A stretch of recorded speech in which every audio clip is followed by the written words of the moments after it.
Yeni videodan hər kəsə salamlar. Mən Adil Hüseyn Rəsul. Bu videoda Cisco Packet Tracer'da kiçik bir Office aplikasiyasını quracağıq. Deməli, biz HR və SMM vlanlarını yaratmalıyıq. Bu vlanlar arasında interval routing eləməliyik və vlandakı cihazların IP alması üçün DHCP server quracağıq və son olaraq vlanlar arası əlaqənin işlədiyini test etmək üçün cihazlar arasında ping atacağıq ki, görək işləyir ya yox. Deməli, ilk olaraq router yerləşdirək. Hansı ki, bu router həmçinin DHCP serverimiz olacaq. İstəsəz siz DHCP server olaraq DHCP-də məsəl üçün normal serveri qoya bilərsiniz. Daha sonra firewall-lar qoya bilərsiniz. Yəni bu cihazlar DHCP serveri rolunu oynaya bilir şəbəkədə. Daha sonra biz end device-ların yoxlaması üçün bir dənə switch yerləşdiririk və end device-larımızı yerləşdiririk. 2 dənə vlanımız olacaq. Mən hər vlana 2 dənə cihaz qoyacağam. Bunu daha sayıları görünsün deyə belə edəcəm.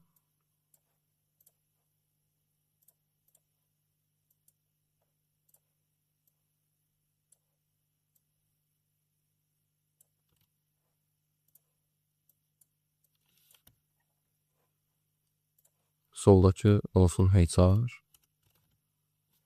Sağdakı da SMM.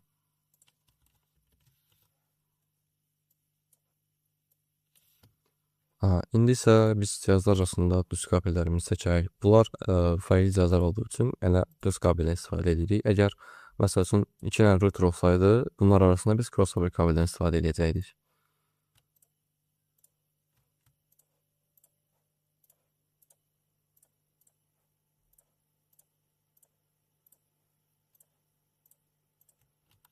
Tamamdır. İndi isə biz HR və SMM vlanlarını yaratmalıyıq. Bunun üçün daxil oluruq switch'in command line interfeysinə.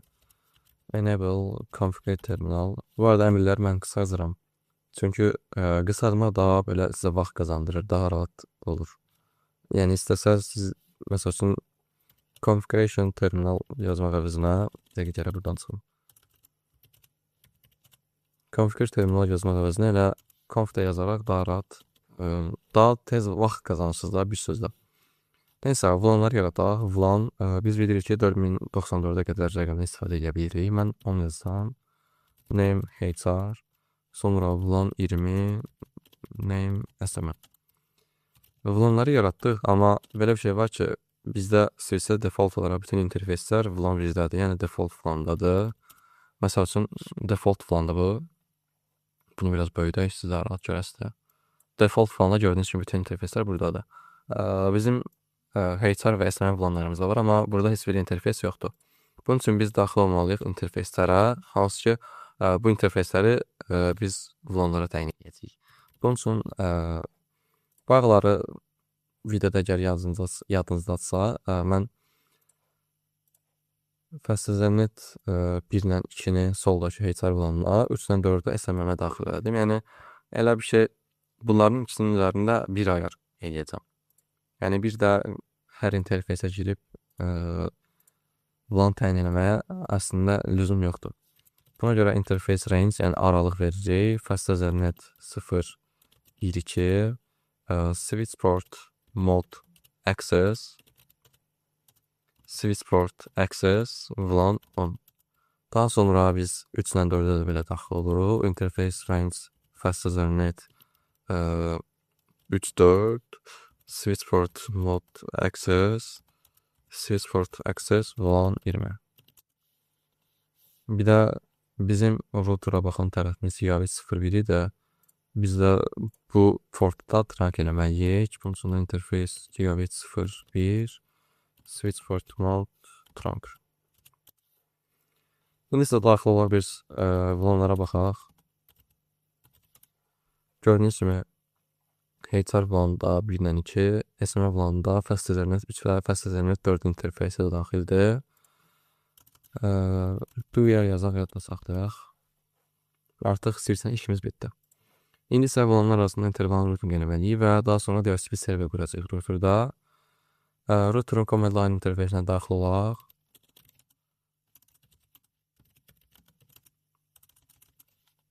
Interval routingdə bu haqda mənim medium məqaləm var idi. Açıqlama hissəsində görə bilərsiniz.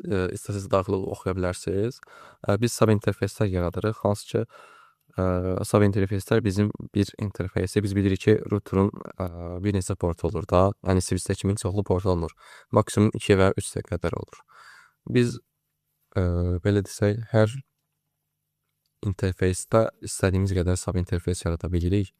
Məsəl üçün gigabit VLAN-a görə elə 10 yazdım. Bu artıq sub interfeys adlanır. Sub interfeysimizdə encapsulation.funq 10 yazırıq. Bu .funq ilə VLAN deməkdir. IEEE standartıdır. Necə ki biz 802.11-i Wi-Fi kimi 802.1-i deyəsən ya da 802 küçük bəlkə də VLAN idi deyəsən. Ethernet idi daha doğrusu. Neysə. .funq 10 yazaraq VLAN onu bu sub interfeyslə təyin edirik. Sonra biz bu interfeysə IP verəcəyik. 192.168.11 255 255 255 0-da subnetimizdir. Sonra keçək digərinə interface gigabit 0 0 20 encapsulation.funq 20 IP adres 192.168.20 1 255 255 255 0. Artıq interfeyslərə də IP-ləri verdik, VLAN-ları təyin elədik. Amma hələ də gördüyünüz kimi qırmızıdır, çünki işləmir. Biz bunun üçün interfeys qaldırmalıyıq. Sub interfeysləri qaldırmaq üçün elə onların bağlı olduğu interfeysi qaldırsaz kifayət edir. Yəni interfeys gigabit 00-a daxil olaq, noise açacaq. Gördüyünüz kimi elə sub interfeyslərdə işləyir, aktivdir artıq. Bir də DHCP server qurmalıyıq. DHCP server qurmaq üçün IP DHCP pool bura bir ad qoymalıyıq. Sual yazsız görəcəksiniz ki, pool name yaratmalıyıq. Pool name'imiz olsun elə HR. Daha sonra biz şəbəkəni tanıtmalıyıq. Network 192.168.10.0 Bir də default gateway olaraq routerun adresi, hansı ki bu VLAN-ın bizim üçün gateway'imiz olmalıdır. Bayaqlar yuxarıda təyin eləmişdik. 192.168.11 bunu yazırıq. Hazırdır artıq. Bir də digərini eləməliyik. Digər DHCP-ni yaratmalıyıq. IP DHCP pool SMM. Yenə burada network'ümüzü veririk. 192.168.21 bir də default router'ı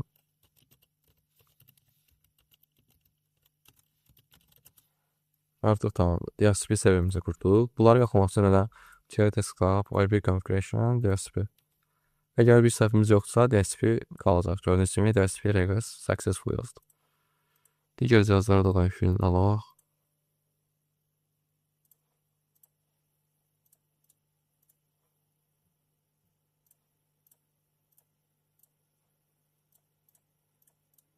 Gördüyünüz kimi bütün cihazlarımız IP aldı. İndi isə son olaraq VLAN-lar arası əlaqənin işlədiyini test eləməliyik biz. Bunun üçün ping ata bilərik. Bu cihazın IP-si nə idi? 192.168.23. Gəlir HR VLAN-a. Gördüyünüz kimi bunlar fərqli VLAN-lardır. Girik command prompt-da. Bu CMD kimi nəzərdə tuta bilərsiniz. Ping 192.168.23. Biraz gözləyir. Request timeout deyir. Router'larda ilk olaraq VC routing table'da olmadığı üçün biraz gözləyir. İlk səfəsində request timeout atır bəzən. Daha sonrası işləyir. Biz bunu simulation'da baxmaq istəsəz, bunları bağlayaq. Sadəcə ICMP paket ataq. Çünki pinglər, biz kiməsə ping atanda həmin VC şəbəkəyə ICMP paketi göndərmiş oluruq. Öyle bayaq burada yazmışdıq da. Gördüyünüz kimi başlayaq. Onun sürətini artırım biraz. Switch'ə göndərir. Switch'dən router'a göndərəcək. Sonra yenə router'dan həmin şəbəkəyə.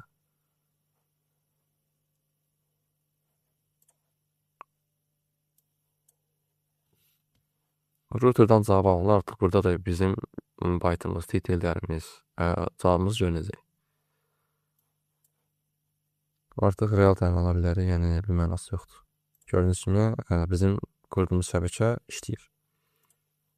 Belə dostlar, bir videonun da sonuna çatdıq. Ümid edirəm ki, sizin üçün anlaşılır olmuşdu. Düzü, əslində məncə bu biraz çox sadə şəbəkə idi.